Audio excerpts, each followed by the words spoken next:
Siz də belə şəkər buralar istəyirsiniz, gəlin onda reseptimi verin. 2 kiloqram una, 1 yemək qaşığı şəkər tozu, vanil bir çimdik də duz əlavə eləyirəm. Novruzun möhtəşəm üçlüsü olan Azərsüdün kərə yağı, südü və xamasından istifadə eləyəcəm. 800 qram kərə yağını una əlavə edib umac hazırlayıram. Yağlılığı yüksək olan 400 qram xamaya, 4 ədəd yumurta sarısı, 2 ədəd bütöv yumurta əlavə eləyirəm. Mayanı qaşığın ucunda istifadə eləyirəm ki, şəkər buranın naxışları itməsin. Xamalı qarışımı qarışdırıb hazırladığım umacı əlavə eləyirəm. Xəmirə yarım armud stəkanda süd əlavə eləyirəm ki, xəmir elastik olsun.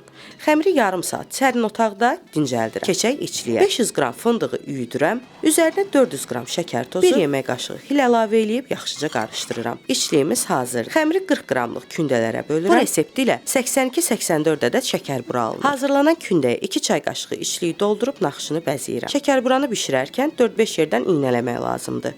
170 dərəcə sobada altı qızarana qədər 15-20 dəqiqə bişirirəm. Şəkər buranı bişirərkən mütləq nəzarət eləmək lazımdır ki, üzəri qızarmasın.